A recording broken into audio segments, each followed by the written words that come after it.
station, everybody. Welcome to Supreme Clientele. Here, June 19th, episode 43. We're back, or 44, my bad. All pardons there. Back at it after a week off. Your boy was at Heroes Con. That's a 5-hour conversation for another day. It was amazing. If you haven't been to Heroes Con, I highly implore you to check it out, man. It was life changing. Had so much fun with boys, Nick and E. But yeah, I'm so glad to be back at it here tonight. We've been planning this for a while with my boy Spills. This kind of came about. Robbie was, of course, hating on Frankencastle, I think, on a PCP movie night.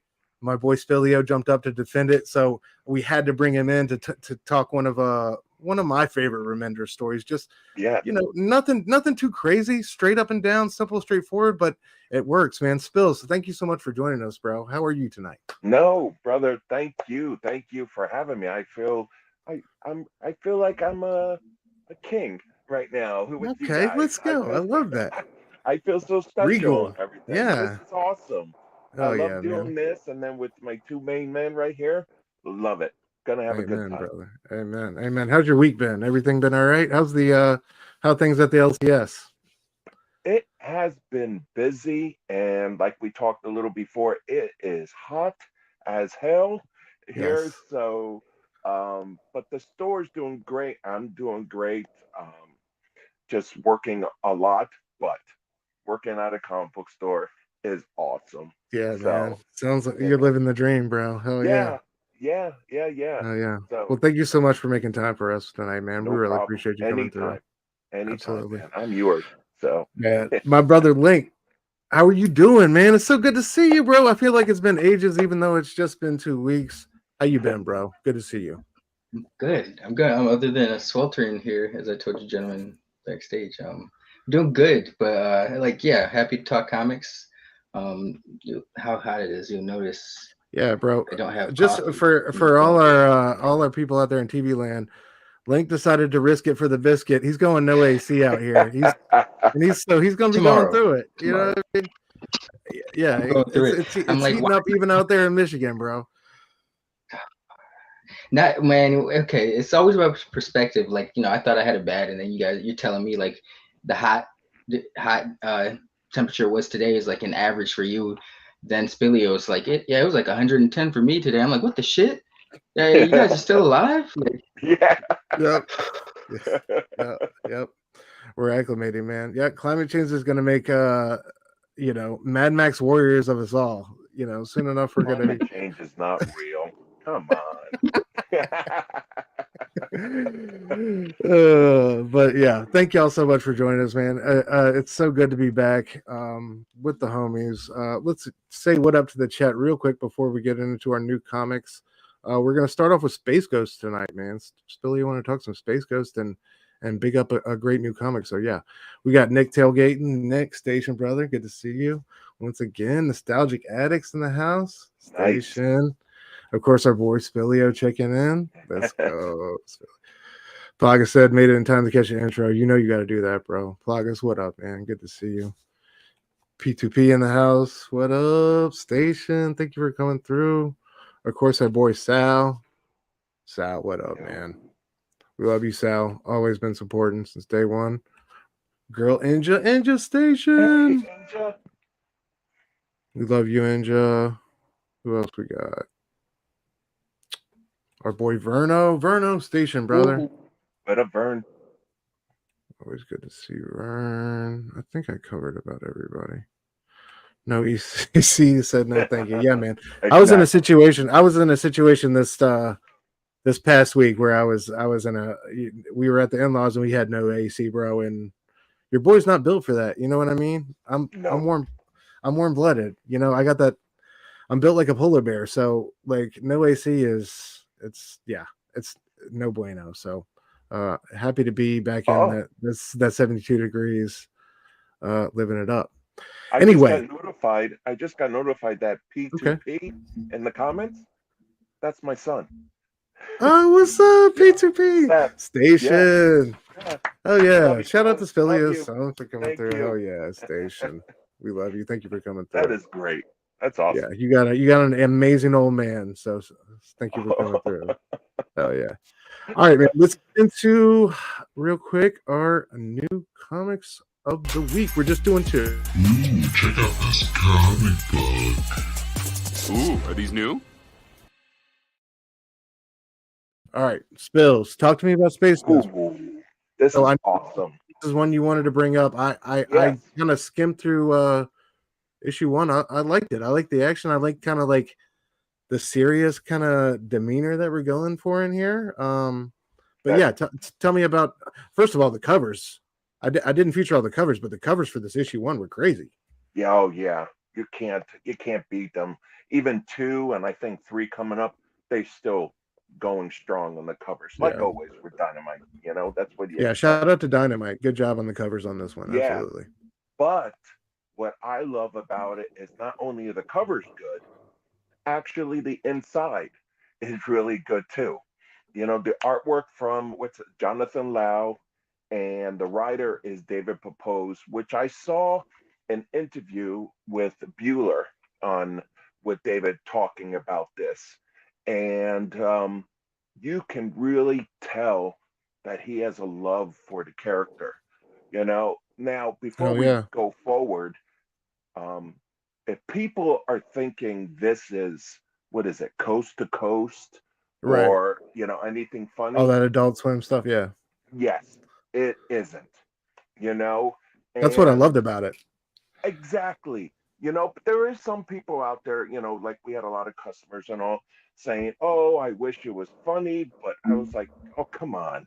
Um, Also to make with the 2 kids, Jan and Jace, and also Blip, to actually make them work in the book like they are due. They're not, you know, put on the side for jokes and also Blip in it and everything. I don't want to give it too much away, but there is a reason why Blip is in there, and that he has a really big role in it. So like in issue 1, you really actually, you get the setup and everything and what's going on, and automatically you're in a freaking shootout. You don't know what's going on. Now, also, I was a young kid when Space Ghost came out, so I don't really have a good following. Like, I don't know who the bad guys are. I don't know where it's. I know it's in space, but I didn't know where. So I am going into this actually pretty new too. And that is the best thing about this book. You don't need to know anything about it. And I didn't even know what Space Ghost looked like underneath the mask. Growing up as a kid, I always thought, oh, he looked like a white costume Batman. Just put the ears on him, he looks like Batman, right? And I love that in the first issue, it was world buildup and everything of what is going on. And the artwork from Jonathan is gorgeous. It is. It is really I solid also heard, throughout. yeah, I also heard that some people was a little taken back because it didn't have the cartoon look. So in our first issue, the main setup is that the kids, Jan and Jace, their father dies, and you don't know why he died and what's the reasoning. But then, like I said before, then you find out that Blip is very important to the story. So, and then when you meet Space Ghost, he comes in and he is a badass. Right away, you can tell that this guy is no joke. It's right? like this is the introduction right here, and like you're saying with Blip. So Blip basically contains the key to all their father's research, right? He's got these neural implants that basically are the key, and they basically, the kids think these 2 pirates are on soldiers for the light, and kind of spill the beans to them accidentally, and these guys automatically know they got a big payday on their hands. Oh yeah, they don't know exactly what, right? And then they take off their helmets and they reveal now, I don't know. Again, Me like too. I'm sure this helmet reveal had some type of significance for long-term Space Ghost fans, but either way, I like how it says like either way, these guys aren't good. You know what I No, mean? But yeah, like they're you not. said, the introduction is so killer, dude. Coming down It through the ceiling, like it is, and just when he comes by, and then of course he's using the bands, which I like. I even like they made a joke about him because everybody, I forget what they say like in the cartoon, but it's not really what they're called. They're called something like really important and really serious. And they actually make a joke about it. Say, oh, that's a stupid name. Just call them wristbands, you know? So they do have a little of the comedy in there. But the action and the fight scenes are drawn very, very well. they I really mean, are. look at Space Ghost right there on the top. I don't know if it's the costume, but something when he's on in the page in the panel, he pops. I don't know if it's the yellow with the white. There's something about it, but I mean, again, Jonathan does a really great job, and it's so easy to follow. The pace was really, really good. So what happened was like I don't want, like I said, I don't want to give too much away, but long story short, the father does die, and now the kids need helping. But Space Ghost does come in to help them, but they don't know he is a good guy. They think he's a bad guy, so they're running from him also. So, and then after a while, they realize that, oh, this guy is their only hope. So they come together and they realize that, yeah, that page was right there. Like, I couldn't believe it. They killed the guy by starting the engines and everything. So, this again tells you this is not a little kid's book, you know? Yeah, So, so then after, you get a couple pages of them. It's what is that? The famous trope, where the two superheroes are fighting each other, then they realize they're on the same side. yeah, That's the same thing happening here, you know? So, but, after a couple pages, they realize, I mean, look at that page on the right. How jacked is he? yeah. It's You know? great. He's very Yeah. bat. He's very like Batman-ish in this whole Yes. thing. Like, Yeah. right? Did he not give Oh, you Batman vibes? Like, and Oh, I dug yeah. it. Like, not that it's not like a Space Ghost doing Batman, but I just like that No, no. that take on that. And like you said, Yes. you don't know what the situation is. You're kind of just thrown into this situation where these two kids are in over their heads, and like this guy is here for them. So I love that. It's short and to the point. It's not terribly long for a first issue, Exactly. but No, no. all Well, good. I have to tell you, the first issue, boom, you know, Yeah, man, and it's very short. it's very short. And what I liked about it too is I know some TV shows or even some other comics, when you have kids in the story and the kids are smart, sometimes they come off very like uh, douches, and Yeah, annoying. you, you yeah, know, yeah, and this easily could go there too, but it didn't. It really shows that, oh, these kids, there's a reason why they were with their father, and they actually know what they're doing. So, and then after a while, then they really they get together and they find out, that they both have all of them are on the same page.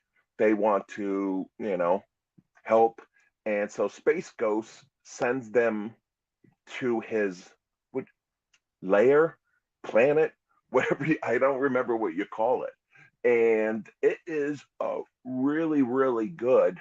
Um, and then at the end, I think on this one, I can't remember if it was this issue or the second issue that they yeah. This is the end actually of one right here. right here. Okay, good. This is the end of one. Yeah, I Okay. don't have much of two. Okay, number two, I'm just gonna just say that number one was a really good book. Number two is even better. Oh my God, it was so good. And I can tell you how good it is. When this first book came out at our store, we had maybe four or five. subscribers. Okay. And then the word came out. So not that- even a huge, big like initial first buzz. No, Wow. not an no. I mean, we had a lot of people come in and pick it up. Don't get me wrong. Right. But on subscribers alone, no. But we had to order because we sold out. Okay. So we had to order another batch again. Guess what? We sold out. Nice. And then we got another batch of number one. And then when number two came out, our subscribers went to 4, 5, 10, 15, 20. And for us, that is huge. Yeah, that's amazing, because we're a dude. little Wow. store and all that. Absolutely. And we sold out. We sold That's out. beautiful. And it is the second issue. It's them coming really together, knowing each other, and actually, like making the team. He gives them like masks and jetpacks, and also it's really okay. This is what we're doing. Here we go. But the other big thing is, and I'll make this short, is that you actually got a little behind the scenes and past history of Space Ghost. So, because not even I didn't even know that part. I mean, you saw him without the costume. You find out that he's a father, and I don't What? want to. Yeah, that's what I'm saying. That I don't. Again, I don't want to. No, it's okay. Issue 2's out, man. It's all Okay. good. Issue 2 is that he had a family, and they died, and Okay. everything. So he became Space Ghost to do revenge and help. So what's the origin of his power set? I don't know. They did not. They still haven't got to that? Nope. Okay. No. It is all. Is that even a thing that's defined yet? Or is that No. or okay. Well, to me, I don't know. Again, growing up with the cartoon, Right. they did not Exactly. do a deep dive. Right. about No, that. for sure. For all sure. you That's what I was got- wondering. Like, is there Yeah. something that you know what I mean? Like, No, so I don't know if this is the first time or that David Papose actually thought this. Out. Because in the cartoon, all you got was zing, zing. yeah, zing, and it was over. all the quips, yeah, and like Yes. the funny talk show interactions. But Yeah. I think So- it's dope though. Like, I would love that as a writer, though. You know what I mean? Like, to have that kind of blank slate to play with. You got this cool character who's already half established in pop culture to kind of like build his backstory, like where there isn't any. That would be fun. Yeah. That would be a fun See, I playground. don't know. There was a couple years ago. I don't remember when the years, but there was, I think, a 6-issue miniseries of Space Ghost, and what's very 2005. famous. 2005. Was it DC? Yes. Yeah, Joe Kelly Alex Ariel. Ross did the cover, so that's what Yeah. made it big. Oh, But I haven't read yeah. it, so I don't know if any of this was in that. So, but what long story short, people give this book a chance. It is super good. It's hot right now. And, like I said, it's outselling Thundercats for us, and Thundercats is I'm huge. glad to hear that. Now, it's not Transformers huge, which I don't think there is anything Sorry to that can be- compare Yeah. to Transformers. But I love to see this because we got young people, we got older people, we got females, we got males, all interested in this book. So it's really nice to see a book that really is exciting the people, and I just hope they just keep it going. I even wrote to Nick from Dynamite saying, dude, what you have, this is gold. Hell And yeah. thank you. And I even told them we sold out 3-4 times, and we sold out at number 2 also. So Nice. I'm just happy that That's awesome, dude. they did a great job. And Jonathan Lau again is a great artist. He is knocking it out of the park in this book so far. So Absolutely, dude. Badass. Dude, great recaps, Spilio. Oh, That's a thank you. great plug for the book, man. awesome. Oh, yeah. Thank you. Yeah, dude. Appreciate that. Let's get to the comments real quick before we move on to Ultimates number 1. We got the boy Warren in the house. I know it's 3:00 in London. We love you, bro. Oh wow. Yeah, our boy don't care. He goes hard in the paint with it. We love you, Nice. Warren. Nice. Yeah, book looks lively, says Warren. Absolutely. Yes. Nick says I play the coast to coast theme in my head when I read this book. Yeah, he said his past is dark in number 2. Is that correct, Yes. Spilio? Yeah, A dark. Nick, We gotta. Yes. Yo, do they show him going invisible or I feel like he could do that in the OG cartoon. Like didn't he go Yes. like invisible or some shit like Yes. that or intangible? Okay. hmm All right. Hell So yeah. I think like one wristband is like temperature controlled, so he could do hot, cold, and everything.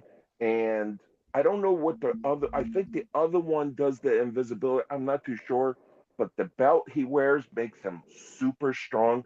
Obviously, it makes him the fly, but that's all I know too much, And it's Yeah. fun to actually learn, So Yeah.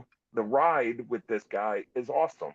So I just hope it never I'm ends. so glad to hear that.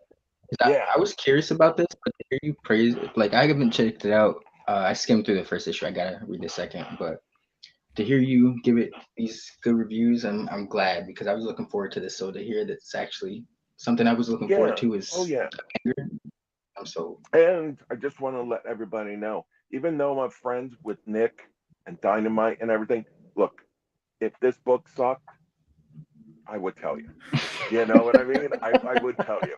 I really would. Or you wouldn't have brought it up in the first place because I was like, Exactly. take your pick of any book, and this is Yes. the one you came to the table with. So Yeah. I know you wouldn't Yeah. be. No, I appreciate you letting me choose. Yeah, of So course, it was man. really good. Yeah, It was really yeah, nice. I hell want yeah. to see this book last a long time. So Absolutely. Great recommendation, Hell bro. yeah. Appreciate you. thank you, brothers. All right. Let's move on to one of the big two, Marvel with the Ultimates number 1. I know this is a couple weeks old, but we wanted to cover this one. We didn't get to it, obviously. We would have got to it last week, but we weren't able to. Spilio, I know you hadn't read this one before. I brought it up in the chat. Are you keeping up with the Ultimate Universe and stuff with Marvel? And Sort of. Yeah. okay, I'm reading how you Spider-Man. feeling? How you feeling about the Ultimate Universe in general? I love it. Yeah, I love it. I really, really do. It's again, it's a breath of fresh air. Um, for comparison, I will tell you, our subscribers for Amazing Spider-Man, just Amazing Spider-Man, we have 10 subscribers. Okay. With you the mean for Ultimate Ultimate, Spider, right? no, You mean no, for? we have 10 for Spider-Man. Oh, Regular really? That's Spider-Man. it? Yep. Wow. We've had so many people drop that book. It is That's ridiculous. 10 feels low for ASM, Yeah. bro. Well, remember, we have like roughly around 200 subscribers. Okay. So you're a smaller shop. Okay. Yes, Fair we're enough. small. But I will tell you, for Ultimate Spider-Man, we have 36 subscribers. So, Sheesh. yes.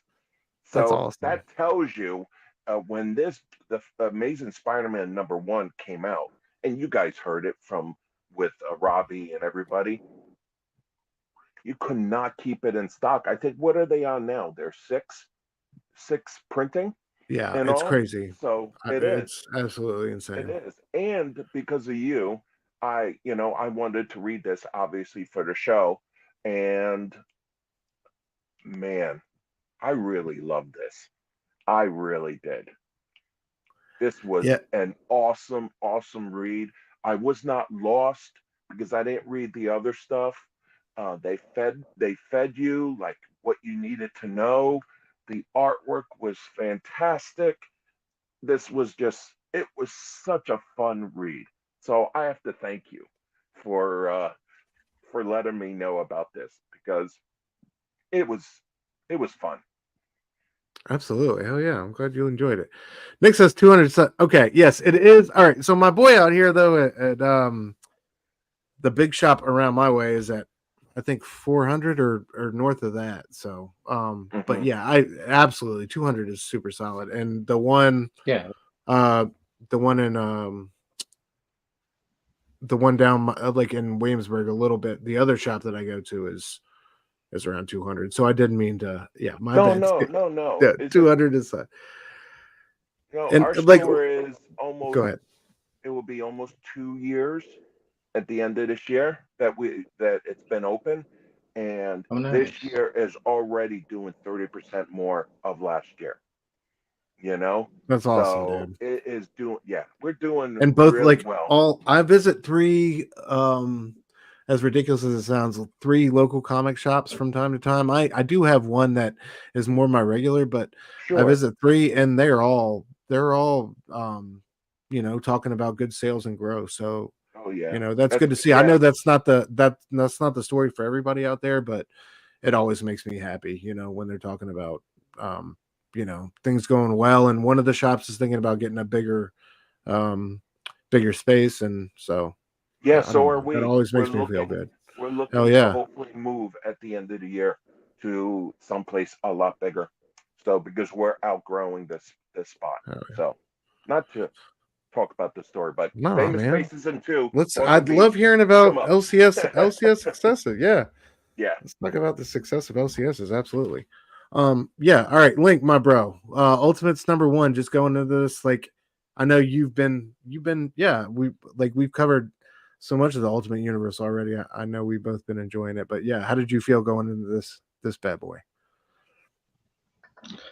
I was excited. I was always I love the OG Ultimate Universe. I'm pretty fond of it. Like, it was like it came out when I was like 12, Ultimate Spider-Man 1. So, it was cool to me, that whole, not getting lost in this deep continuity. Everything's kind of like a refresh button. So I was very fond of the Ultimate Universe. Ultimates is a title I was always angry about, not angry about, but just because with Mark Millar, it started with, it was never too consistent, It was always kind of like doing its own thing, and other titles would make up to kind of blend in continuity. Even when Jeff Loeb came on, it was not consistent. Then finally, like when Jonathan Hickman came onto the Ultimates in 2011 as a monthly title, I was like really excited. That it only lasted 12 issues. I mean, the book lasted longer, but Hickman's run on it only lasted 12 issues because he got jet set into the S616 with the Avengers and shit like that. But needless to say, I'm a big Ultimates fan, so I was really looking forward to this book probably the most out of the new Ultimate line of books. Um, just based on what we knew about it. The X-Men was very mysterious with what they were releasing, with the info about it was, and then it came out, and it's it is what it is, hit or miss. Targeted a young audience, that's cool. But Spider-Man, Black Panther have been great. But I really wanted to see like the bigger picture. They're kind of off doing their own thing. Like Peter Parker's living his life, T'Challa's taking care of Wakanda. Eh, all the X-Men are in Japan. But the Ultimates would be like the book that kind of moves forward the plot that was established in Ultimate Universe, I think it was, in the one Yeah. shot. So yeah, I was really excited, and this book delivered, like John said. I'm very curious about the team lineup. Uh, I'm curious to see if we get any more members. I'm curious to see Right. certain members that didn't make it. They said some powers kind of had, when some people took the powers, they kind of were self-deleting themselves on accident. But it was an interesting book, and I'm curious to see how it all plays out. The book focuses on a countdown to like 2 years time, 18 months. Yeah. And at the end of this book, it says 17 months left. So I'm wondering if like the next year and a half, they're going to be building up to something really big. But yeah, this book I was very glad to it hit it there for me. Yeah, Sorry, that was absolutely. long-winded. Nah, dude, I Oh, love that it. was awesome. I love it. Yeah. And like I did feel like you needed to go back and read that Ultimate Universe one shot to kind of like it was a good refresher course on where we're at, and what happened to everybody, especially when they were trying to Thor getting stabbed by Captain Britain and you know, all that jazz, kind of getting caught up. But yeah, I don't. Oh, we got Christina in the house. Christina Station, thank you for coming through. Always good to see you. So yeah, we start off with you know, Iron Lad and Doom trying to fix things through time travel. Going back, what did y'all think about this sequence? Like, did it work for you? Too technical? Nick says I could go for more technical language. Yeah, like this was it was a lot here. Like you got to think in 4 dimensions. What does that even mean, man? Yeah. Like I'm too dumb for all that. I felt like You got to break it down a little bit better for me. Well, how about you, Lake? What'd you feel? Like I mean, it was cool, but yeah. No, it did seem like he was trying to emulate Grant Morrison or Mark Millar a little, and I get it because you know, Millar started this, and Millar does kind of borrow a lot of ideas from Morrison. So, I mean, it worked. It seemed a little too heavy-handed certain times, but it didn't get too bad. You know? I appreciate them saying, you know, we got 2 years. The maker has 1,000. You know, that definitely impressed upon you, like the immediacy of the situation, and that, like, you know, this was nothing to be played with. But you know, they're literally at the chalkboard.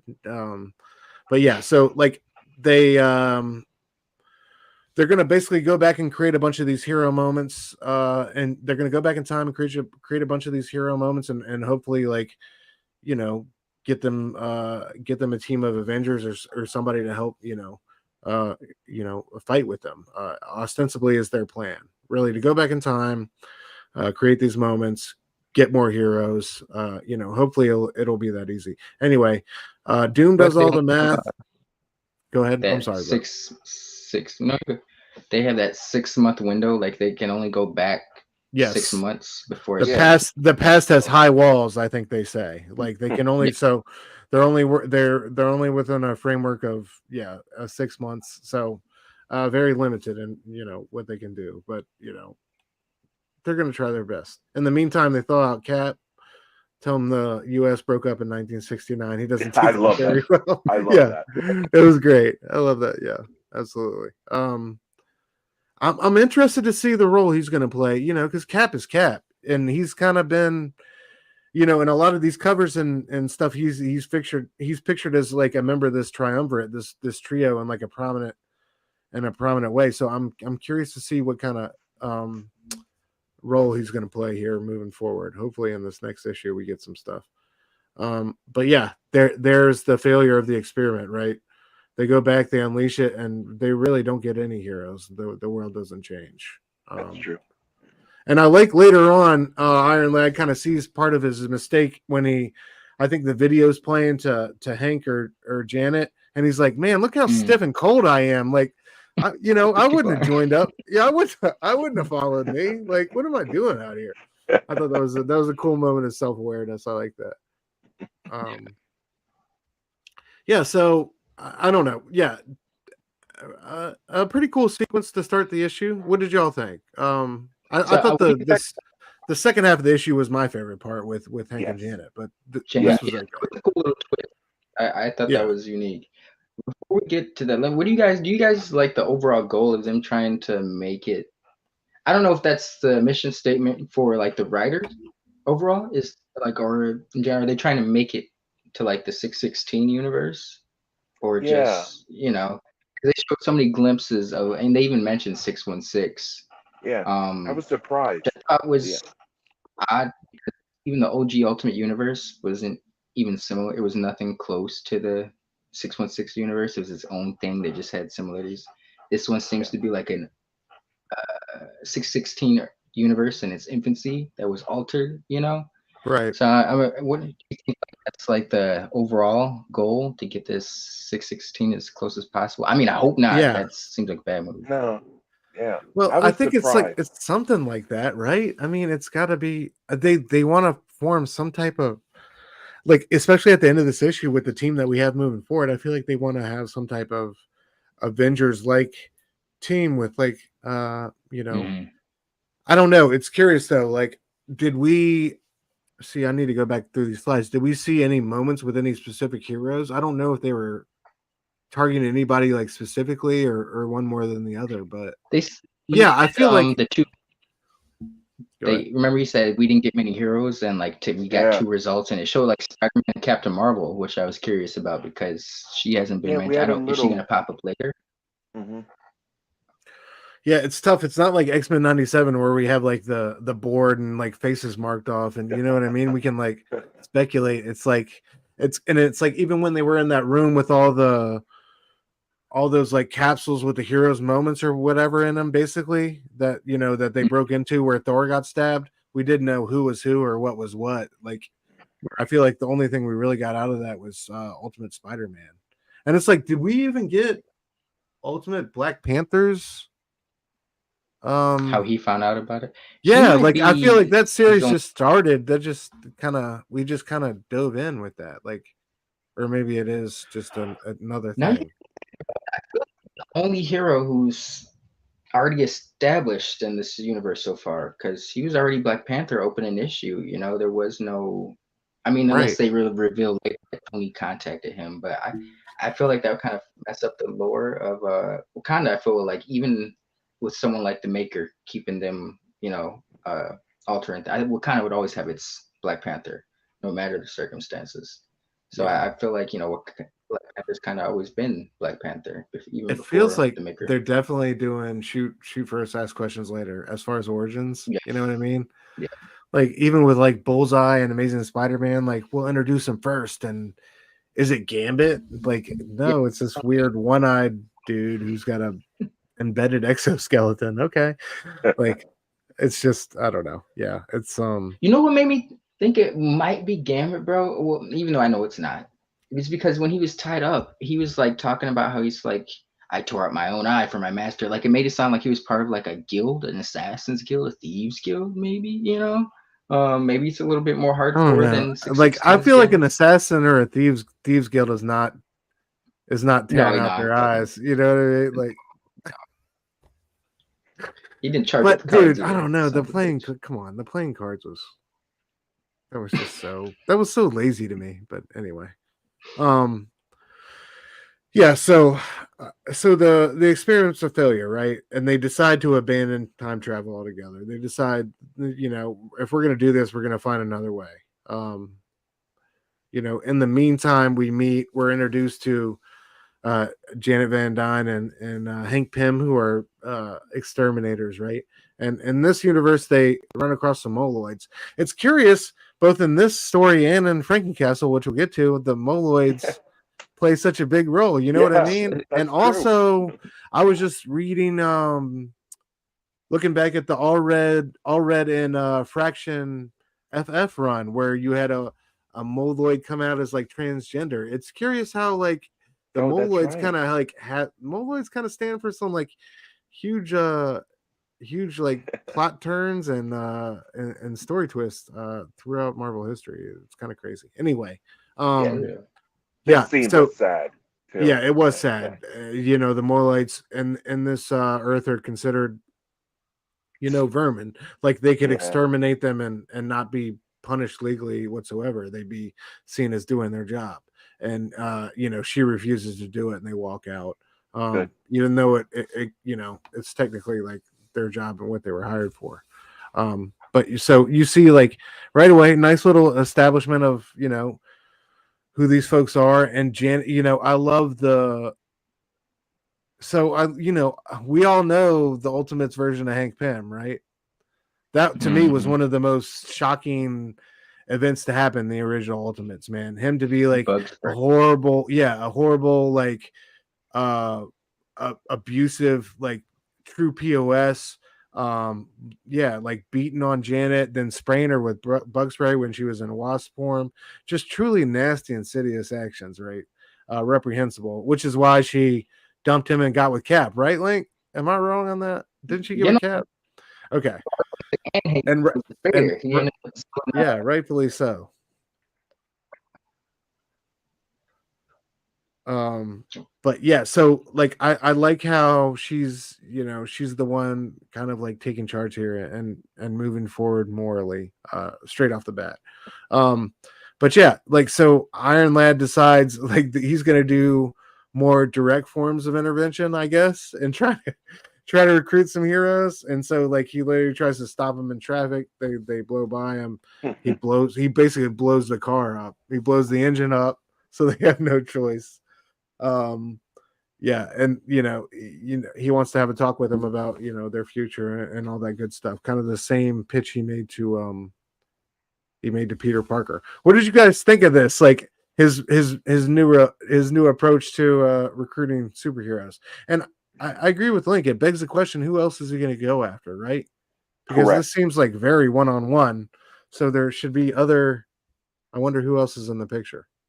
What did y'all think? Yeah.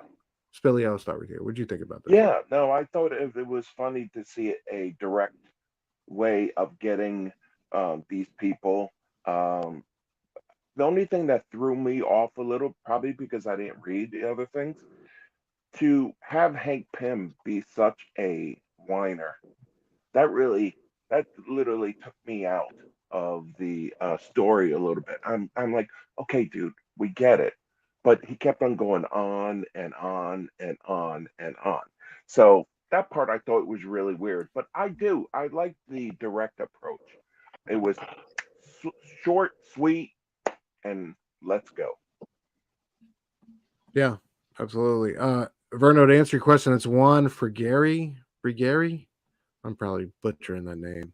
Verno was asking who's that. Yeah, who the artist was.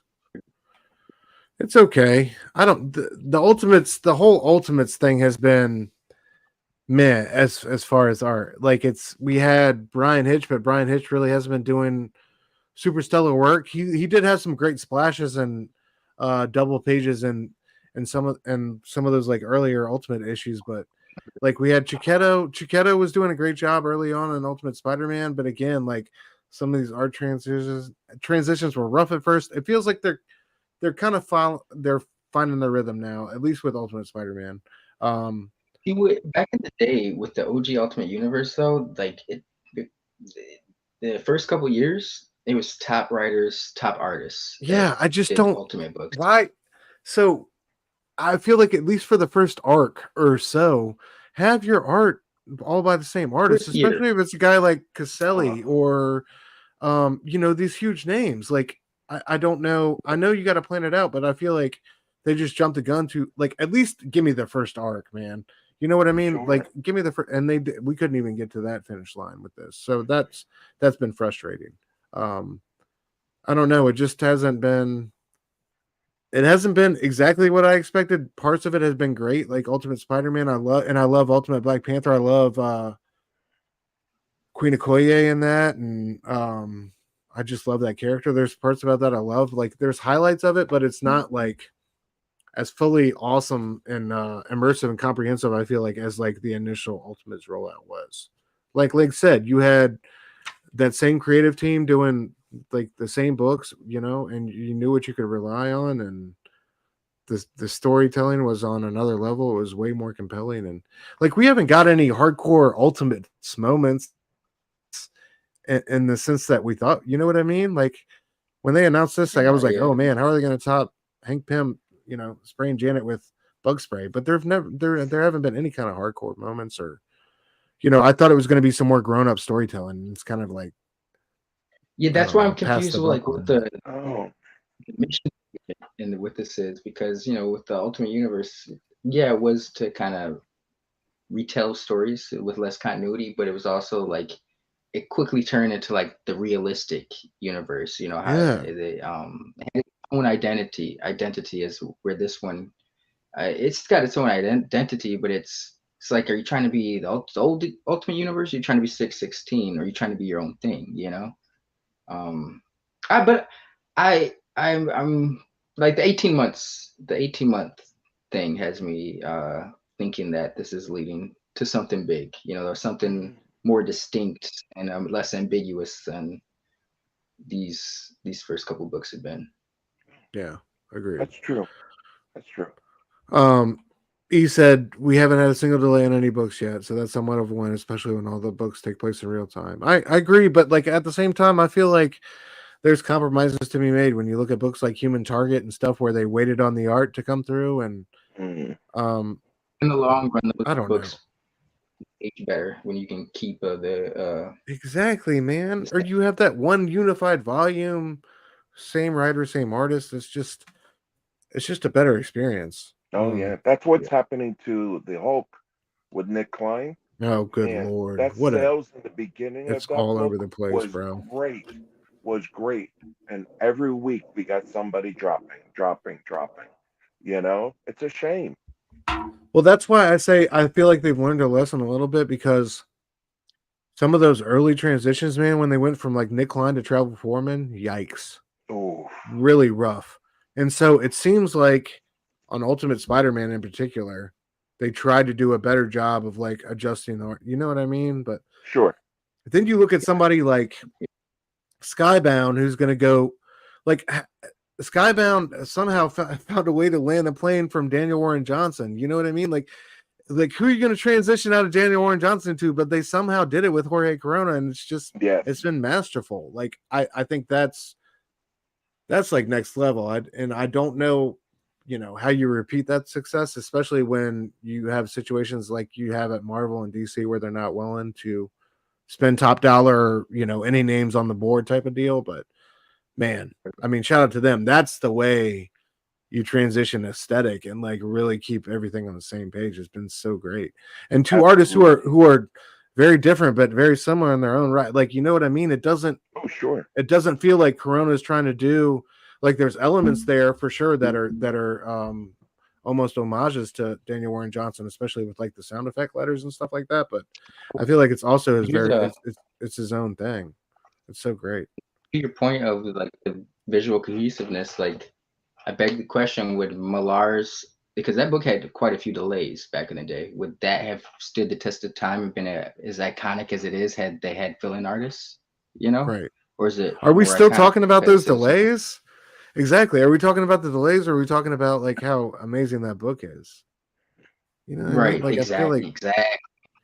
like the delays will fall through the cracks, man. And like, yes, that's great. It's great in like the here and now, and when you're going to the shop every month. But I don't know. I agree with you. I feel like you put it all together, have a unified aesthetic, and a presentation always goes further in my book. Goes a long way.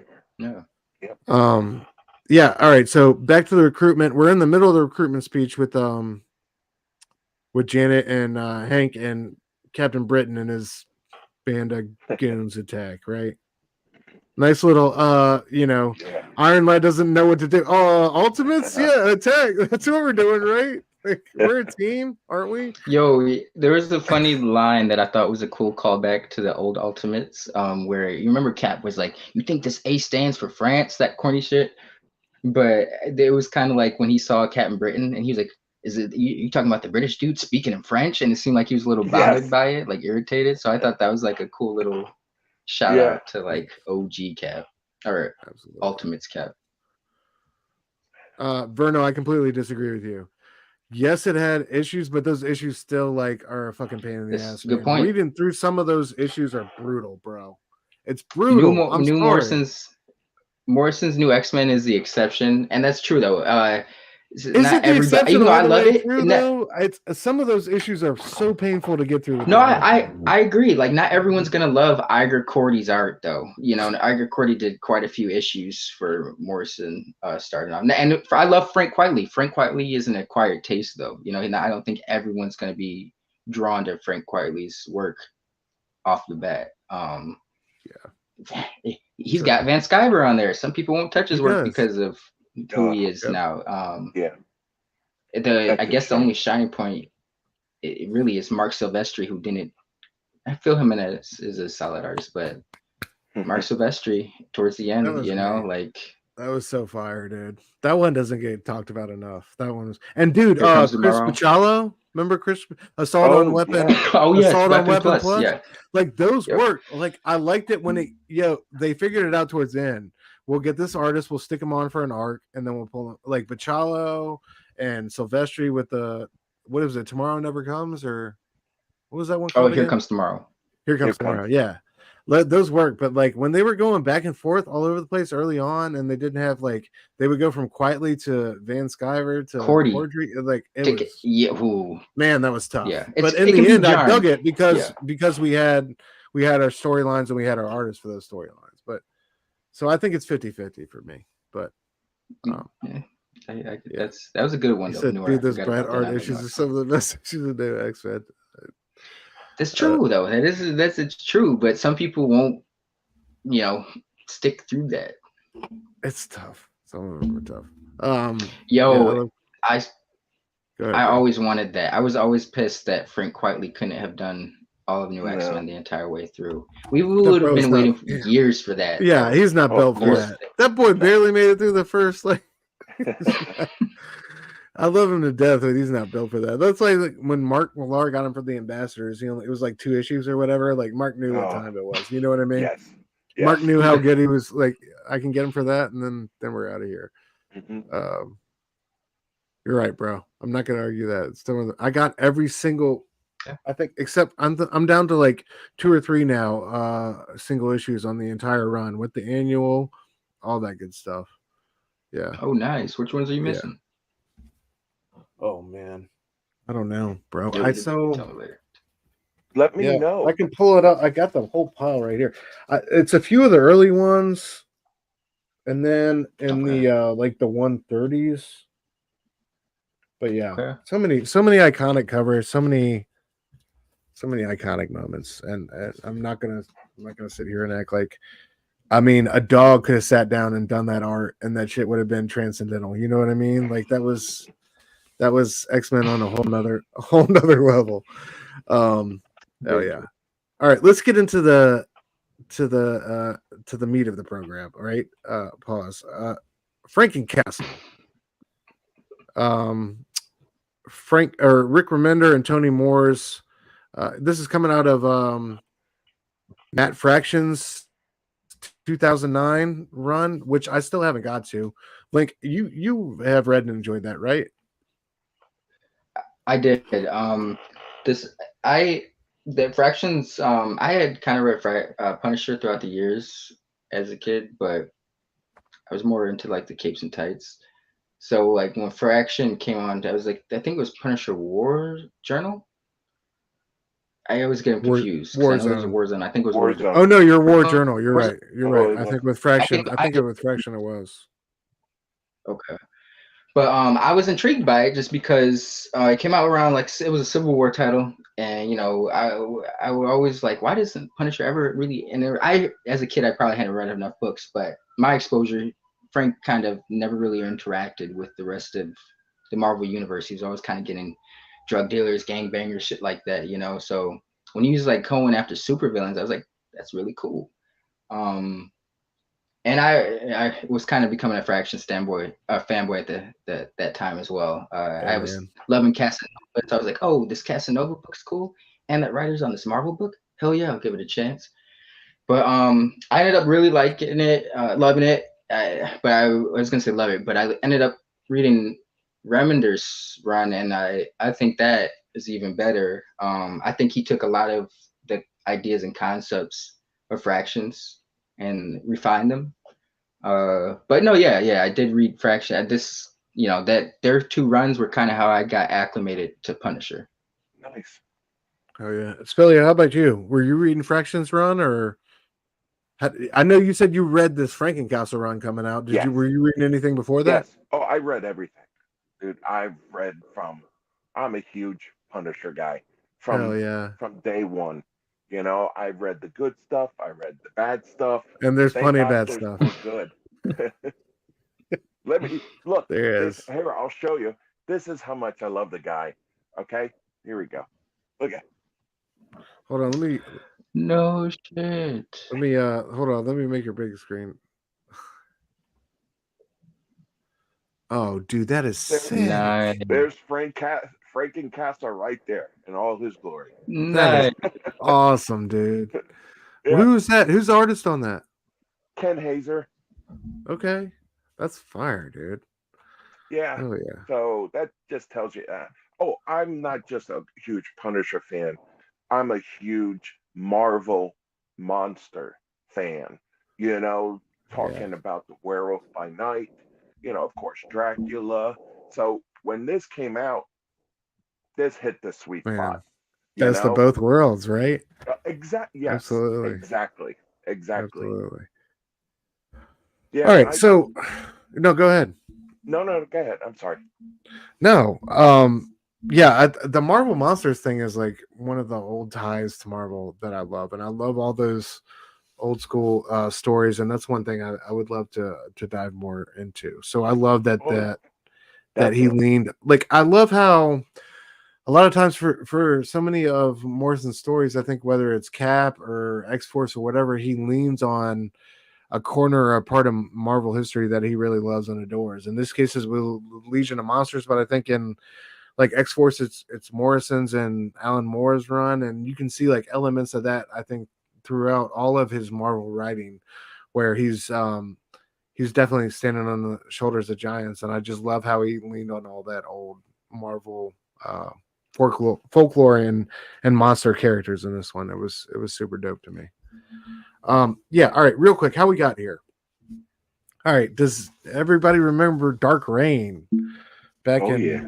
I guess, wrapping up in '09, right? All our the Dark Avengers, like all that good stuff. Norman Osborn running things. So in the final stages of Dark Reign, by the way, I'm reading from all of the Marvels. This is by Yo, Douglas Wolk. l- Fantastic book. If you can guys I Okay. go ahead, can bro. I give a little bit of stuff real quick? But the how we got here, not everything, but Punisher. So at the end of Secret Invasion, Norman Osborn happened to land a kill shot on this Queen Varanki or whatever, and the news caught it, and he was like hailed as a hero, the public, because it's like the public opinion of him was really high, and he became like the new Nick Fury essentially. And so he was like the head of Shield, which he changed to Hammer, but it was still Shield organization, and like everyone's kind of going along with it, even the heroes. But Frank was the only one who had some sense and was like, "Yo, what the fuck's going on? What are we doing here? This crazy dude is running Shield." Like Frank wasn't having it. So off rip, it was like it was like a celebration day for Norman Osborn and Frank. This is like the opening issue. I really love this arc because it was like Rick Remender, Jerome Pena, but it was Frank versus the Century. It sounds crazy, right? The Punisher versus the Century. But Frank like takes this shot from like half a mile away, trying to snipe Osborn because he knew this shit was not right. Century catches the bullet midair, and like he like finds Frank, and that issue, you guys need to go check it out. That run, just because it was, you don't think that someone like the Punisher could stand a chance against the Century, and he doesn't. But the way he gets away is so believable and like true to Frank as a character. I feel from my exposure. I just really love how they did that, and so yes, Frank is pissed off, essentially the Nick Fury, the current actor Nick Fury. So he's got everybody after. He's like he hasn't changed anything. He's still gunning down gangbangers, villains. So everyone's pissed at him right now. Damn, that sounds so dope. I gotta Yeah. like Jerome Pena doing art too Well, this for that. is JRJR, right? And this issue. Well, he's Yeah, no Nick, this is the but big he's talking about the Century versus the Punisher Oh and yeah. like Oh yeah. and the opening arc. yeah, oh yeah. All right, so yeah, this is December '09. In the final stages of Dark Reign, Norman Osborn is sufficiently emboldened by his successes that he draws up a checklist of 8 specific goals. Um, all but one of them petty pieces of personal revenge. The premise played out as a series of Dark Reign, the List one-shots. This being one. The headline on Marvel's in-house ads for them was the Iron Patriot Acts, right? And reference to Osborn getting control of Stark Tech and all the goodies. One of the items on Osborn's list is kill Frank Castle. The nastiest of Marvel's long-term successes, a gun-crazy vigilante goes around slaughtering mafioso, drug dealers, thousands of security guards, and anybody else who crosses them. So this was written by Remender, who presents Castle as a walking catastrophe, who brings torture and death to everyone who dares to trust or care for him, and who is completely out of his depth when there are superpowered types around. It begins with Castle attempting to assassinate Norman Osborn, which gives him nothing but a year of escalating grand guignol horror. The first half of the climax of the first half of Remender's Punisher run, the half that intersects with Dark Reign, is this one shot in which Osborn sends Dakin to assassinate Castle once for all. He sent, I think at this time we had another issue that focused on him sending the Shield squads, and Frank took out those in Punisher style fashion. So like he's fed up, right? This is like he's bringing out his last resort. It's built up to be the fight of Punisher's life. And he does for a while, like he holds his own for a minute.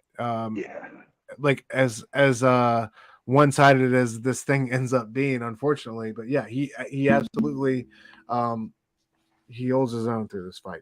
But yeah, this to me is one of the gnarliest like one shots Marvel has ever done. It's super gory and violent, which I love. Like especially like rereading Frankencastle, man. Like we were getting away with some real gore and violence on these pages for whatever reason. But yeah, so did y'all Spilio, you discovered this in real time, like going into Frankencastle and everything? Oh yeah, yeah. So and I would say I am a more DC fan. You know what I mean? But I do like Marvel, and again, I like the horror, supernatural, and of course, Punisher, Ghost Rider, Moon Knight. Those are my jam. So when this came out, what's his name again? Dakin. Dakin. Yes. I did not know that much about him. But I realized that he was a douche, and that he was actually the perfect person, because I did read the Thunderbolts. That was my first introduction to him. When everybody, like when Bullseye was Hawkeye and all stuff like that. Mhm. So, and of course, later on when we get to the end of the series, I got to know him a lot more. So it was nice to see this firsthand, because like Steph said, it was so awesome in the beginning. Punisher was against everybody, the Stilt Man, you name it. But then, of course, they went to the Max line and all, and so he just became a gangster, and then had that uniform, the costume where it was a trench coat and everything. So this was nice to see him back in the white belt, the white gloves, and he was actually going against supervillains. So that was a really nice fresh air, fresh a breath air. So yeah, absolutely. yeah, and I don't know if you guys are, I mean, of course, this is 2009, right? JR at this time, killing it. Oh yeah. Killing it. Yep. Yep. He really is. Yeah, I mean, look at that. That is awesome. And Yes. so this was when I first got it, I was like, hell yeah, this is great. And then you obviously know what's going to happen. But the way we got there, oh, so good. So Yeah. good. Yep. I love how you're like biting off his lip. You know what I mean? He was Yes. just such a pain in his ass.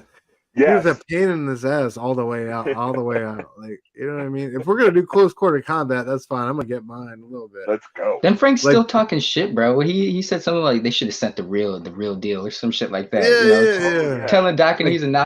Like, Blasted him through the guts with like a scroll weapon or something. You know what I mean? My boy ain't like he's not slouching, bro. Look at that. He's not in slouching. The eye. Yeah, Yeah. digs his eye out. Like, let's go. you know what's crazy? It's like back in the day, we got this this might have been $3.99, maybe it was $2.99, and you didn't have to pay $8 for a special version. This was the version you got for $3.99. You have to pay $10 Bro, this for is it. so raw. I love it. It's one of my favorite, like single standalone comics ever. It's just Absolutely. such a fantastic Bro. thing. And like you put JR on the Rain is magical. Yeah, That man, exactly. like, Yes. if that man decides to throw rain in his art, it's over with, dude. Yeah. This is exactly what we got here. Yeah, man. He This eventually like surprised slits his throat right there, right? Fucking beheads him. Look at that head gone. It's right. It's over for our boy, right? He's fucking Bro, going he's to not town done yet. now. He's going to town. No. Now. Yeah. He's chopping him up, right? This Look is at the that. most disrespectful part. He kicks that shit off the side of the building. Like what? It's so good. That is Like, That's what what else could you Frank did. want, man? Such a freaking brutal fight. And I only included some panels for y'all because, like, y'all gotta go read this book, man. This one is, I love the like, meat chunks. yeah, it's so great. Yeah. Dark Oh, Reign this the is List, awesome. Dark Reign the List, Punisher #1. If for those, This of was you the out best there who one read it. by far. Oh, Oh, man, They had some far, solid a- ones. Yeah. A must read. look at the Yes. bits of Frank just tumbling to the. Look at that. It's so crazy. Such a genius like way to go from, like, if you're a remender to, like, okay, how am I gonna provide a bridge or a segue for my my Frankencastle story, right? How am like, oh, Dakin's gonna fight him, he's gonna chop him into bits, Morbius is gonna bring him back to life, and like we're gonna go, like, it's such a brilliant, I feel like 1, 2, 3, man. It's such a great story construct and a great Remender, baby. It's our it's guy. just a, Yeah. It's like, so nobody else, who bonkers else did anything like good. this, who else built Oh, anything God. like this from like Dark Reign into their own book or storyline. I thought it was, or especially the end of Dark Reign, I thought it was fantastic. No one. I feel like looking back on it, maybe Bendis had some cool things going on with Dark Reign. But even That's true. my boy Matt Fraction, I know he was in a tight spot with what he could do with the X-Men at the time. He had some cool things going on, but I really feel like Remender kind of made something unique. It could have just been another Punisher series where he's just the Hood's sending bad guys after him. He's got to shoot these Yeah. guys. Same old, But he same made old. it stand up. Yeah. Like Spilio said, it's so bonkers it works. Like, it's just so crazy. You're like, I'm here for it, bro. I want to see fucking Right? Frank Castle as a Frankenstein smashing people through the walls and shit with the, like, one large Quasimodo arm and shit. It's cool. Yeah. Or think if like you read this shit and you're not reading Punisher and you're like, yo, have you read Punisher lately? Like, yeah, they got chopped up into pieces, right? Well, bro, Morbius put him back together and now he's like Frankencastle. Like, what? Like, you would be like, all right, I gotta go When check did in you on that guys first ASAP. read this? When did you first read it? This was in like my sweeping list of like when I got back into comics, this is like one of the first ones I bought after Ennis's Max run. Like I had the trade paperback of this, and yeah, that's how it happened. Just like those like top Punisher books list. Oh, I was reading this as it came out.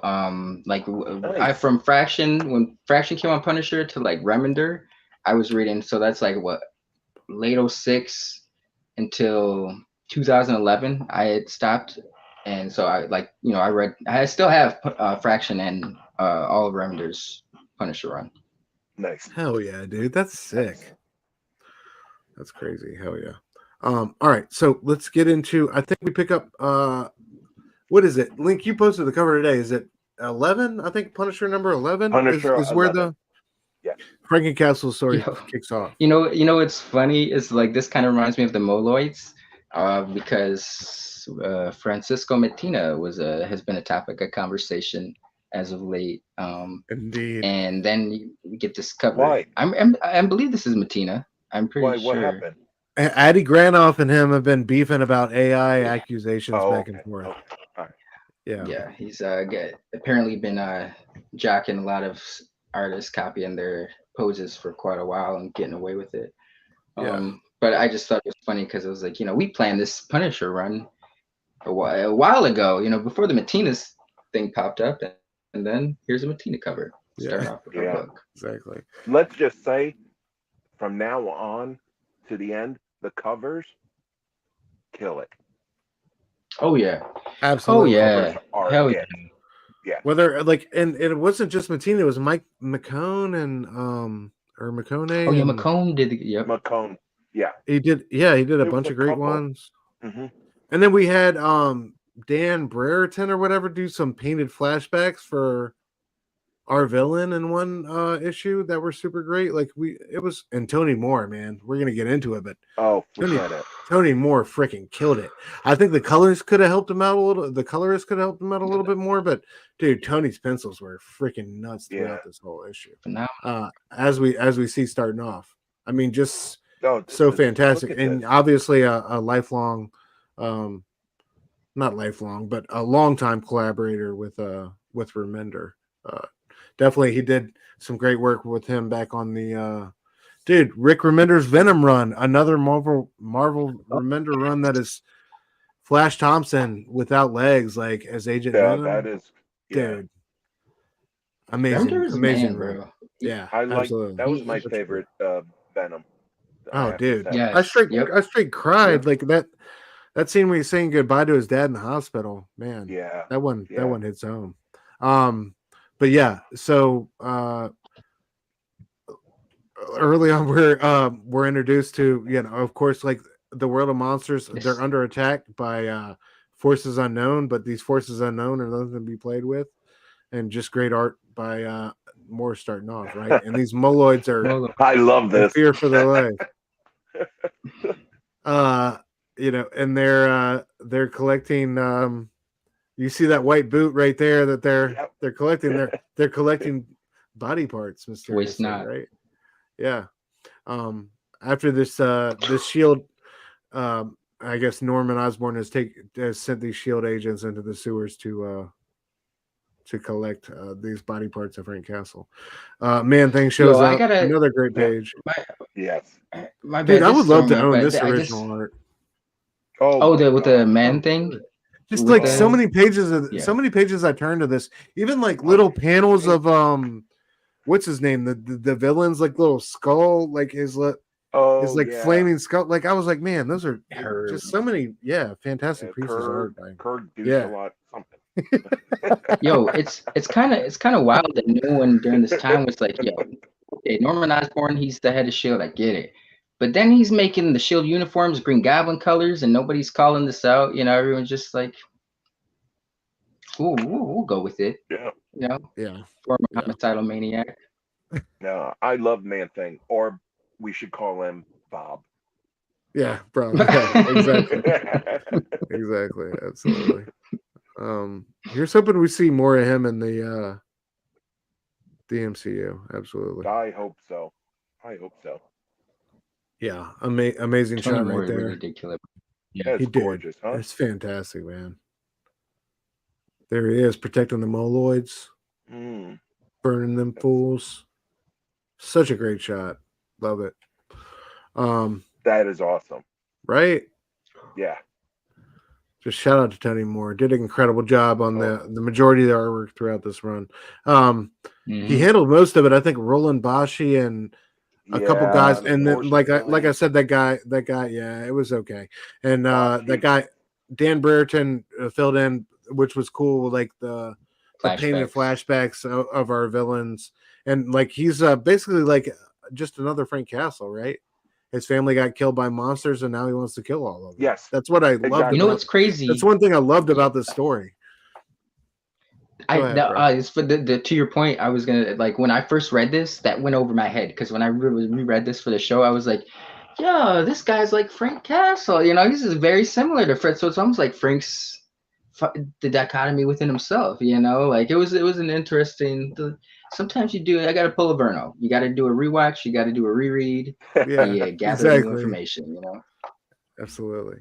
But yeah, I love this. Like, this is toward the end of the first issue, right? Something's happening on the operating table. We don't know what's going on. We see Werewolf by Night, our boy Jack there arguing with Morbius. Man Thing's there. What are they putting together, right? Dude, such a great page. Yeah. And I'm sorry, like those. If it's not a splash page, it's hard for me to kind of stretch and still make look good. But like that, I love that shot of him like seeing himself in the mirror, or the broken mirror, or whatever. Like, such a great first shot of Frank Castle, right? Especially like we just left him like as body parts getting kicked off the roof by Dakin. Like, and this is how we see it. This is so great. How can you not be here for this? It's so much fun. You're right. So bonkers. It works, bro. Like, It's Punisher. Like, how much more can you reinvent the wheel than this? You know what I mean? Like, what else can you ask for? Compliment to Remender, as I'm giving many compliments, but his before the Frankencastle run, the run had almost been very dark, you know. And then he does this for you. Think it's gonna get even darker. Frank's dead, bro. It's not lighthearted, but it was more fun than the other arcs in his run. You know, you would think like him being Frankencastle. It's still dark, but it's got this like fun energy to it. You know, compared to the rest of Remender's run. It did not take itself seriously. It didn't. Exactly. That was the big thing. You know, this could have been. Well, actually, I think this is really good, but it could have been horrible. You know what I mean? Oh, yeah. It could have been like the campy route and all, and it did tread that line. It did, and it had all the hallmarks of like your Punisher story. Like he was reluctant to fight, then ended up like taking up the cause, like after an innocent was killed. You know what I mean? And decided, and then like you have that whole situation with Amphibian, where he was like, "Avenge me, avenge my family." Like that whole scene was amazing, and like awesome. I just love the burden that he took on as Frankencastle felt very Frank Castle like, you know what I mean? Like, and that's what felt so true to the story. It's like, okay, this works, and then it's like I love the dichotomy of who are you really fighting? This guy is just you, in a perverted, fucked up sense. You know what I mean? Like this guy really isn't any different, and I love that. Like we'll get to it, but the ending, how you see that little difference in there. One's a fanatic and one's not. One is but isn't. You know what I mean? I think that's what we love about Frank, is like you always believe Frank can kind of like toe that line and come back a little bit. He's not going to completely lose himself to the rage.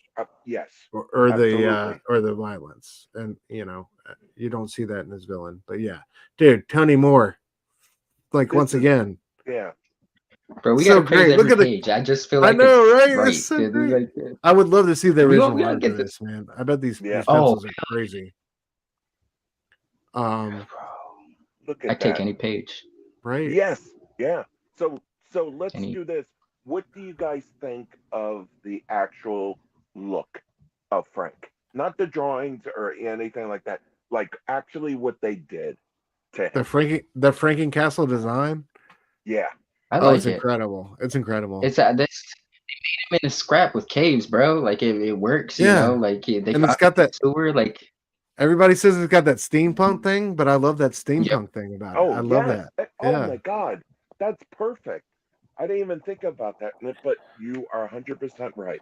And I love how his strength is amplified. Like you see it, like when he at the end when he just throws the guy backwards into limbo, like I love how his arms can, like he can get away with more than he usually can. You know what I mean? Because he's not like Mr. Typical. We get it in a couple scenes, but he's not Mr. Typical like guns blazing, shoot him up Frank Castle in this. He's kind of like gotta make do with like But yeah, I thought it was great, man. How about you, Spilio? Did you like it? Oh, I absolutely loved it. It was so much over the top that it wasn't. I don't know if that makes sense, but it was. You got Frankenstein. You got you did as Frank, as Frankenstein. That's all. I mean, look at that right there. Yeah, that's the shot of him at the end. You know, of course he turns him down. Of course, at the end of the when they initially propose, like, hey man, we're a bunch of monsters. Like we brought you back to life because we're a bunch of monsters. We've been getting hunted to basically like extinction by these forces that we don't know where they're coming from or what this guy's doing. And we brought you back to help us. We thought you could help us. Are you down? And of course he storms out. What the only thing that would make this better is sound effects. You know what I mean? Like his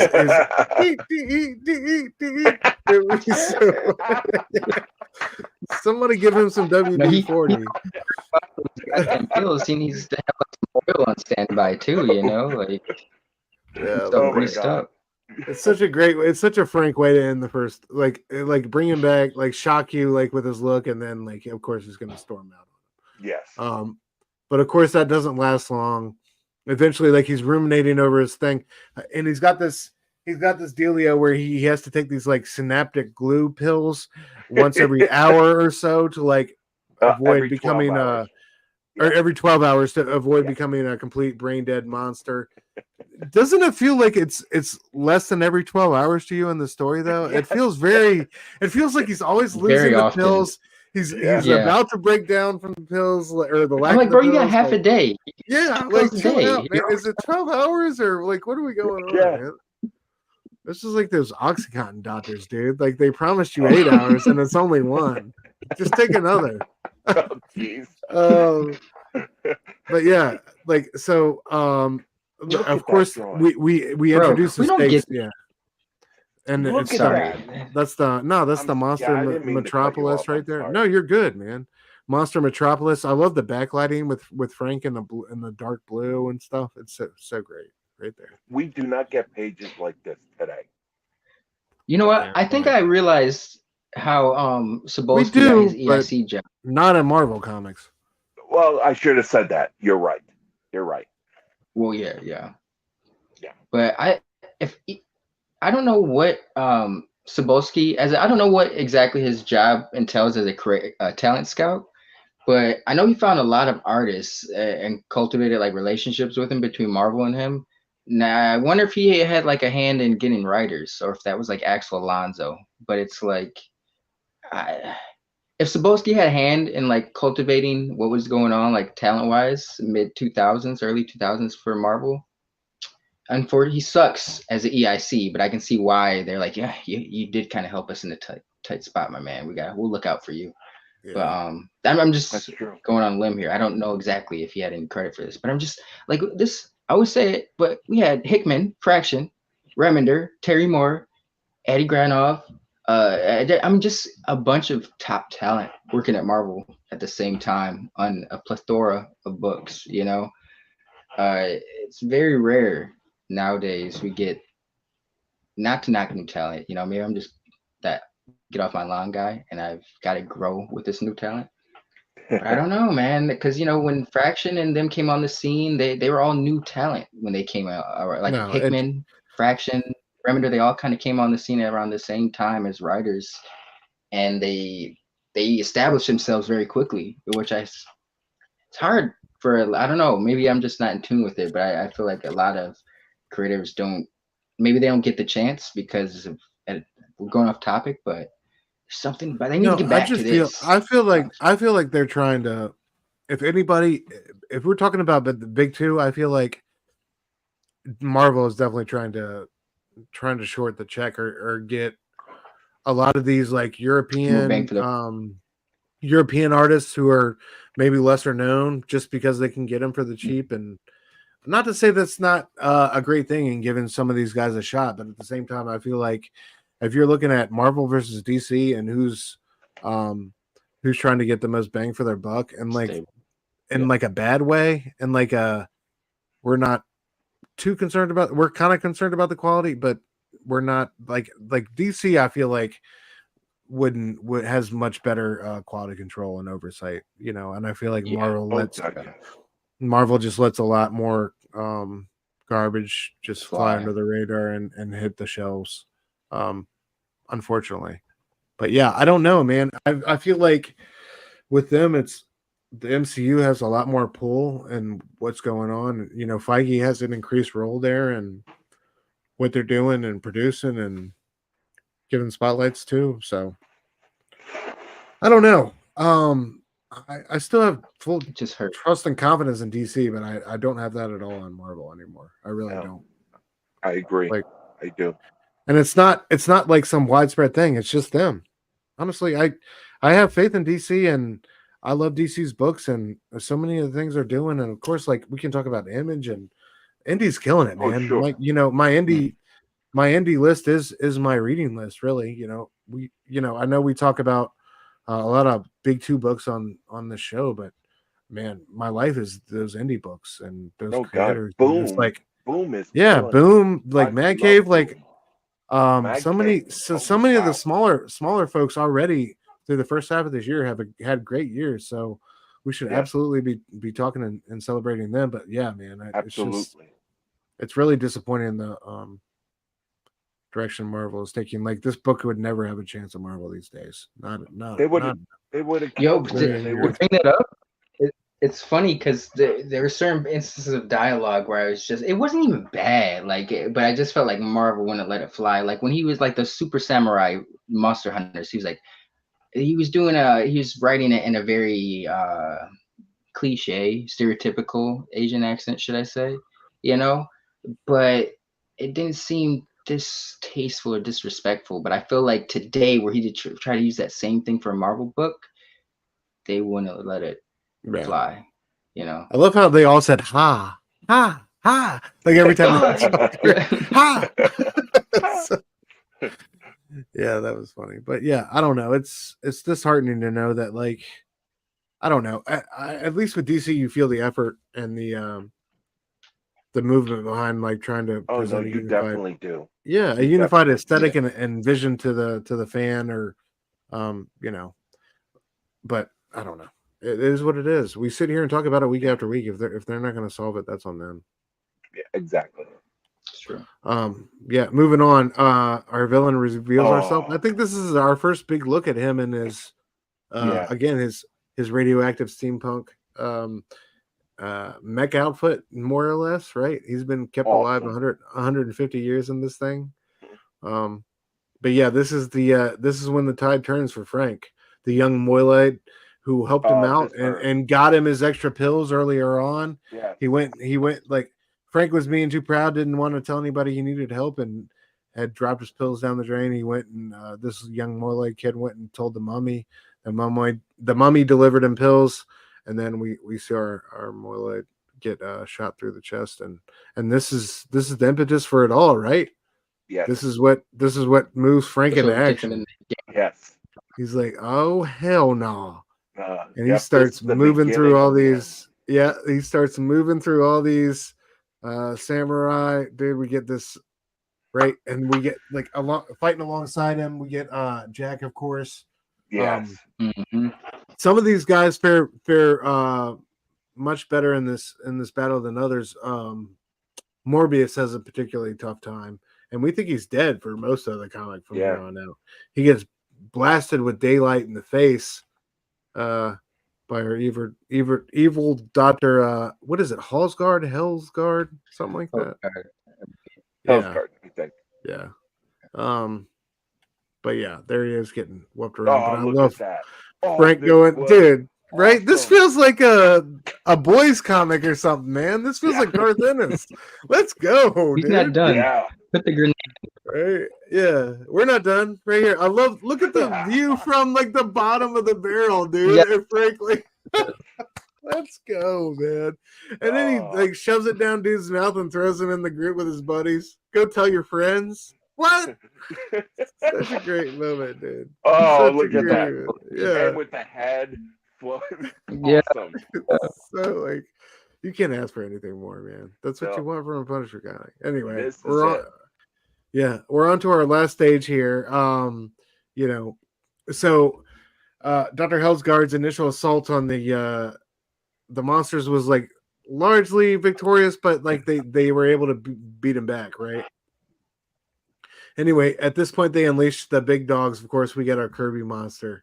I love that, right? Straight out of Fantastic Four. And I was gonna say, right? Yeah. Dude, and this is one of my favorite moments. This Frank is it. does the fucking fastball special with Man Thing, bro. You know what I'm He's like, you gotta trust saying? me on this. Awesome. Like, bro, here's what we're gonna do. We're gonna bring out the big monster. He's gonna, erupt from the ground. Everybody's gonna be in fear, and then I'm just gonna throw you at these motherfuckers.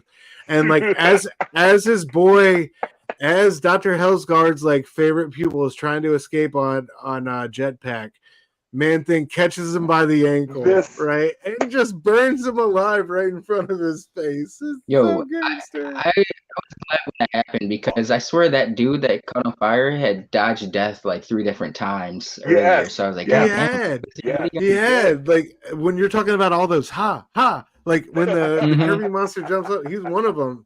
and bro makes a couple quick moves, and like you think he's gonna get away, and Frank just turns to the man thing, and he's like, he's that son of a bitch ain't getting away, right? Like I just love that moment, man. Look at that smile. Bro, right? Look at the sequence. yeah. Bro's burning before, like, just so good.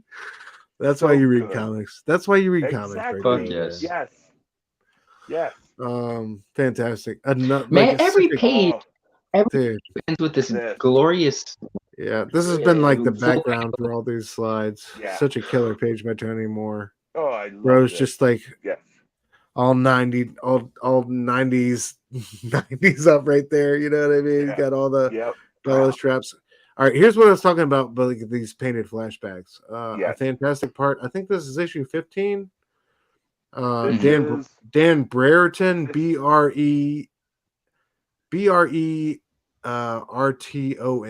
I think I'm pronouncing that right. Oh, Brereton. Yeah, that's right.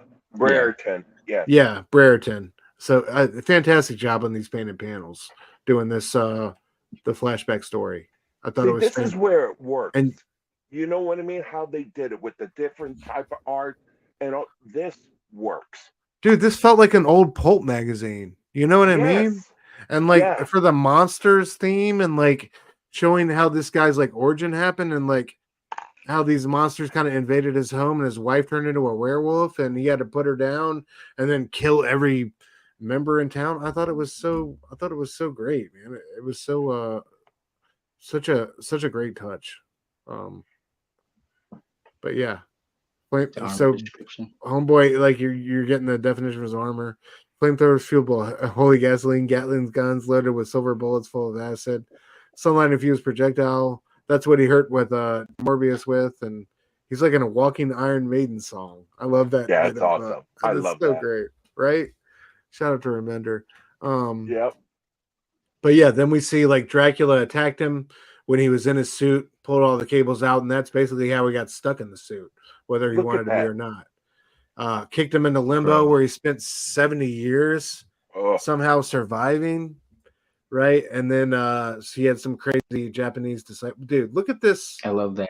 right here, Yeah. like fighting the Japanese monster, like the Mothra type of beast. yeah. So fantastic, man. That is so gorgeous. Shout out Dan Brereton. But yeah, I love this panel and like how it makes you Yep. think figures since his family was killed by monsters that he's within his rights to kill monsters as he sees fit. Who does that sound like? You know what I mean? Yeah. And I Frank, love that yeah. moment of pause he has with Frank. Yeah, and he looks at him. Oh, you know what? Yeah, There, and Frank feels it even as Frankie Castle. there was a crazy meta moment in this part of the I don't know in this particular scene, but it was around this issue where the dude says Harry, I forget his name, but Jigsaw's son, Henry? his tech guy Henry? is Oh yeah, microchip or Henry. whatever. Henry. he's telling them this, what are we doing, bro? Like, this isn't our fight. We got a mission statement, like what? And it was almost like, because like John said, Spilio had said earlier that a lot of people were kind of giving the shit when it was coming out, so it was almost like Remender's way of acknowledging, like, I hear you guys, I'm gonna get back, I'm just telling the story real quick, don't worry, we're gonna get back to Frank, but it was cool, just Remender's the man. No, I love that part. That's a good reference. Oh yeah. Yes. Yeah, so anyway, Frank Oh, shows my up God. and we start our final assault on the he's so at this point Game of he's, Thrones stole this. yeah, so the evil doctor has taken Morbius captive and he's got the bloodstone, right? And they can't let that happen. So yeah, Game of Thrones did steal this. Frank rides in. Raining down hell from the Gatling gun. The Gatling gun on top of the dragon. It gets no better than that, right? That is epic. Yeah, absolutely epic. And yeah, that's that's how we start our final assault on. Look at this. And he literally like cuts his way to the drawbridge and his way in. Nazi zombie. So fantastic. Come on. Yeah, dude. Absolutely. Exactly. Yes. Yeah, so it's a knockdown drag out fight between his like the extra well trained, like the high security guard, right? But he's able to make the Oh, way through. I love this turning point right here. Amphibian basically I hated this. sacrifices himself Yeah. and in front of Frank, tells him to avenge his children, Oh, right? And gets Mhm. blown away. So Frank goes at it with Hellsguard or Hallsguard. Is it Hellsguard? And throws him into limbo. This was what I was, that shot on the left, dude. I just love that, right? I just love it, that is and so good. yeah, and you and me are like trained killers, and what we do is administer death, right? And then like Frank's like, then let's get to it, right? I just love that. Like, I love all those little quips in this. But yeah, and like, dude, Amphibians come back. We think like He Frank's wasn't down dead. and out. He's lost.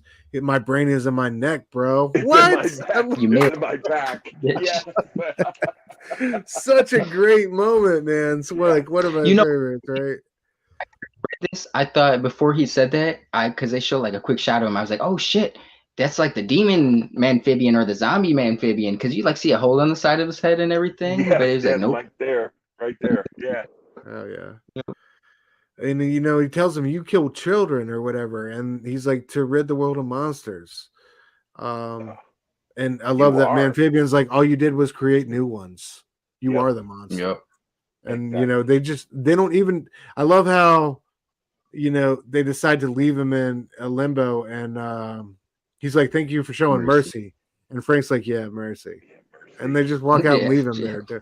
But I love that, man. I love how like it ends on that type of lesson, and we don't get carnage and violence at the end of it. Like I love how there's some type of hope and understanding, man. And a fantastic, well, Spills, we're gonna have you back to go over Gotta the finish second it part off. of this arc with the Bloodstone.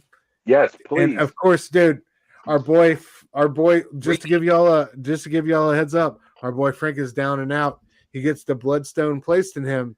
He reboots, and what is mission number 1, bro? He's going after Dakin, and that Yes, Dakin Frankencastle fight is one for the ages. So Oh my I can't- gosh. Mhm. I'm gonna break down every last panel of that bad boy on here. I can't That's wait to get to awesome. that, man. But Yeah. that'll do it for our show. Spills, I'm gonna let you anything you want to plug or say before we No. get out of here tonight, Well, brother? I can plug my next visit on here.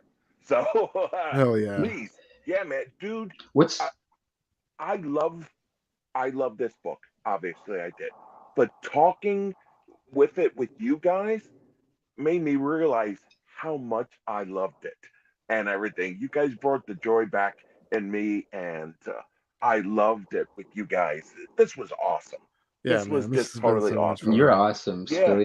Oh, yeah, bro. You're awesome. Thank you. Yo, what's brother. the name of your shop, real quick? It's Famous Faces and Funnies 2.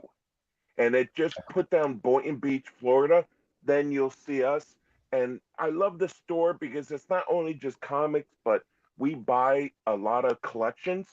So we have original like Star Wars from the 70s figures, or Godzilla Ooh. from Japan and everything like that. So our store is like a little awesome. unique, and I love it. And Oh yeah. yeah, please, everybody, local comic shops, do them because they need your help.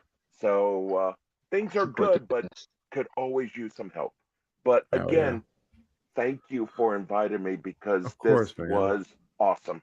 This was great. Thank you so much for Yes. spending time with us, bro. Our pleasure. Oh, I love your absolutely. passion, man. I love your passion. Anybody who's Uh, as passionate as comics as that, or who can match mine or / exceed it, oh, I'd love to spend an hour and a half with. Mhm. So thank you for Yeah. making the time for us, bro. Yep. Link, my brother, man. Anything you want to plug or say before we get out of here tonight? Tomorrow, Blood Splatter Yes. Chatter is back for Summer Yes. Abroad, and covering Parasites. Let's go. Amazing movie. oh Gonna be wow. a great conversation.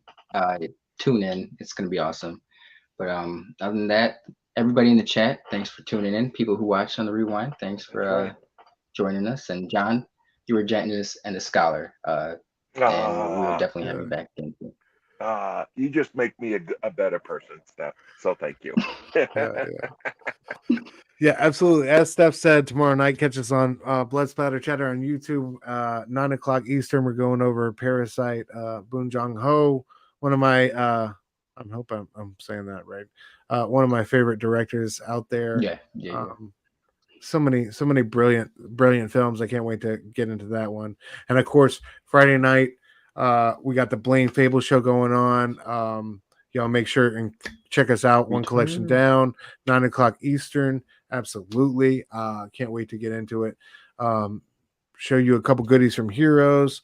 Have some fun. Talk about the news of the week. It's going to be amazing. So, as always, thank y'all for coming through. Thank you for everybody in the chat. Spilio, thank you for joining us, brother. Such a beautiful show. And we will see y'all next Wednesday at 9:30 p.m. Eastern on Dr. Doom's Fan Club. Until then, Love you all. Peace.